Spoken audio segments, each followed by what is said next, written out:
Hi viewers, welcome to our channel. ప్రస్తుతం మనతో పాటు రైటర్ కనగాల జయకుమార్ గారు ఉన్నారు. వారితో ఒకసారి మాట్లాడదాం. సార్ నమస్కారం. సార్ నమస్తే. సార్ ఇవాళ డైరెక్టర్ రాఘవేంద్రరావు గారి గురించి మీ మాటలో మాకు తెలుసుకోవాలనుంది సార్. సో ఆయన గురించి, ఆయన సినీ ప్రస్థానం గురించి మీరు ఏం చెప్తారు సార్? డైరెక్టర్ రాఘవేంద్రరావు గారు కేఎస్ ప్రకాశ్రావు గారి కొడుకు.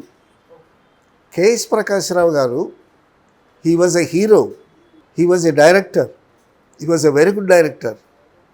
తర్వాత he was a producer, he was a studio owner. ఆయనకి ప్రకాష్ స్టూడియో అని స్టూడియో కూడా ఉండేది.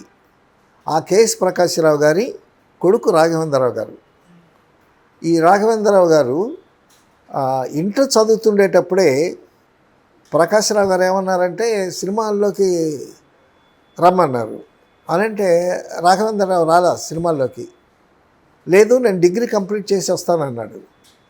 ఎందుకంటే సినిమాల్లో రాణించకపోతే నా చేతిలో డిగ్రీ ఉంటుంది, ఏదైనా ఉద్యోగం చేసుకుని బతకొచ్చు, అప్పుడే నేను రాను అన్నాడు. అప్పుడే రిఫ్యూజ్ చేశాడు సినిమాల్లోకి రాను అని. తర్వాత డిగ్రీ అయిపోయిన తర్వాత వచ్చాడు.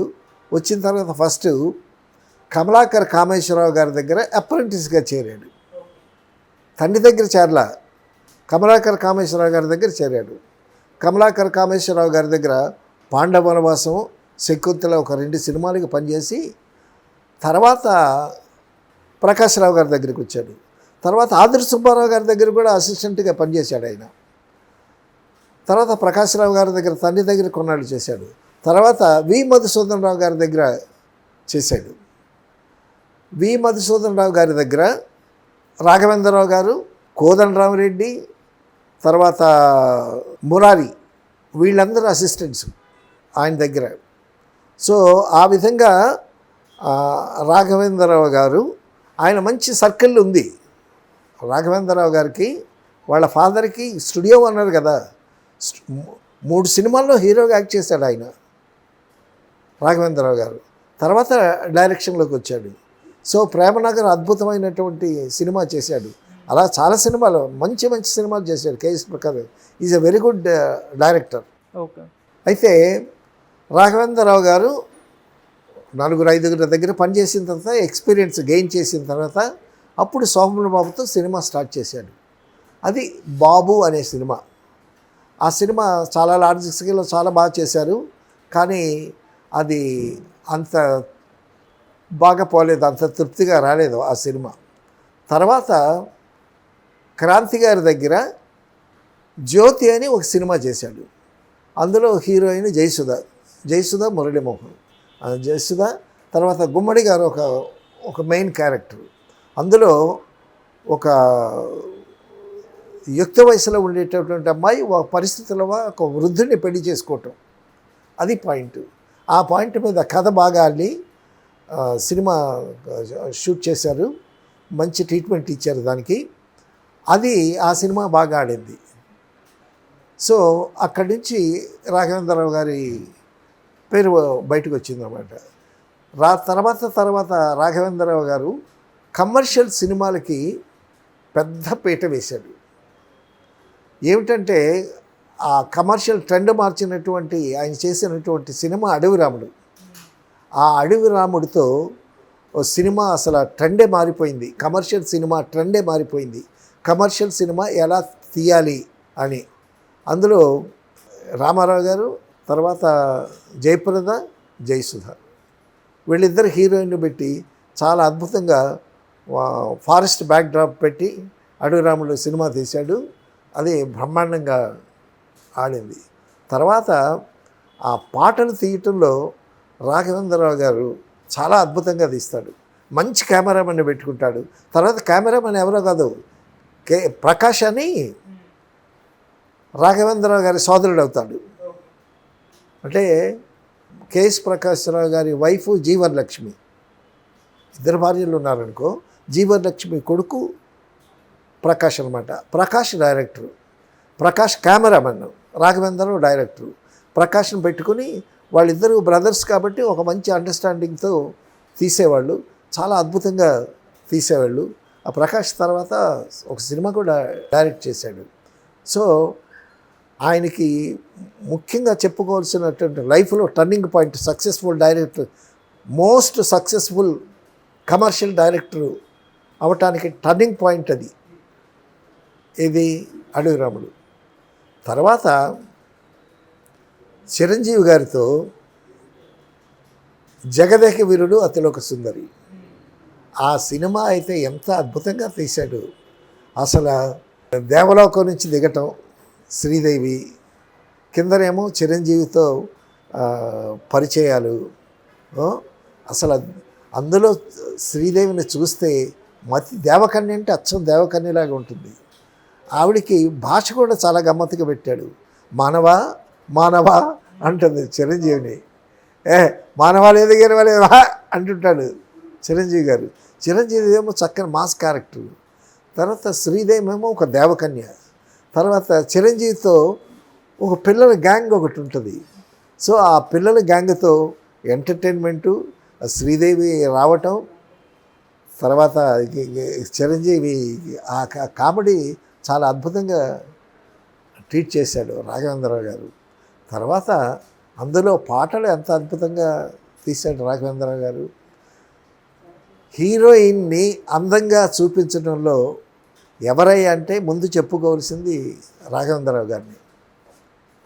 యాపిల్ పళ్ళు వేస్తాడు, బత్తాయి పళ్ళు వేస్తాడు, బిందెల మీద నడిపిస్తాడు, లారీలు పళ్ళు తెప్పిస్తాడు. ఆయన ప్రొడ్యూసర్ చూస్తూ ఉంటే ఏంటి లారీలు పళ్ళు వచ్చాయి అని అనుకుంటాడు.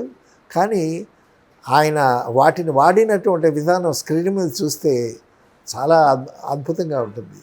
అందుకే కదా రాఘవేంద్రరావు గారు బిఏ అంటే బొడ్డు మీద యాపిల్ అని అన్నారు. ప్రతి హీరోయిన్, శ్రీదేవి కానీ, జయప్రద కానీ, జయసుధ, చాలామంది హీరోయిన్స్ ఆయన సినిమాల్లో హీరోయిన్ చేస్తే అమ్మాయి మార్కెట్ పెరిగినట్టే లెక్క.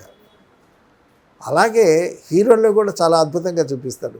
రామారావు గారిని చాలా అద్భుతమైనటువంటి హ్యూమన్ డ్రామా ఒకటి చేసి చాలా భీకరమైనటువంటి క్యారెక్టర్స్తో రామారావు గారిని చూపించాడు. బేజన్ చంద్రకాంత్ ఇట్లాంటి చాలా కొండబెట్టి అది చిరంజీవి వరకు. సో ఆ విధంగా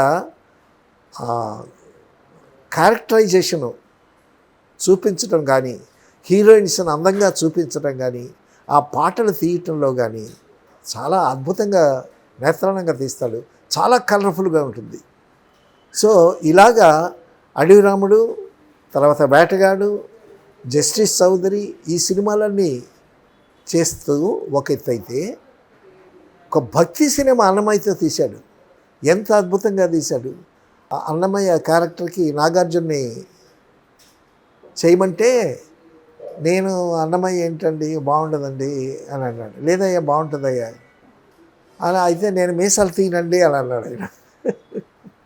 మీసాలు తీయపోయినా పర్లేదురా అని తీసుకొచ్చి అన్నమయ్య చేసి మీసాలు అన్నమయ్యలాగా ఆయన్ని తీర్చిదిద్ది అసలు ఆ భక్తి చిత్రం ఎంత బాగా తీశాడు. అసలు ఆ పాటలు ఎంత బాగా తీశాడు. అందులో దేవుడిగా ఆ సుమన్ని పెట్టాడు. తర్వాత ఈయన తిరుపతి కొండ ఎక్కేటప్పుడు ఆ గాలి, వాన, వర్షం, పచ్చి మంచినీళ్ళు తాగకుండా రాళ్ల మీద జారిపోతూ పడిపోతూ ఉంటే ఆ దృశ్యం ఎంత అద్భుతంగా తీశాడు.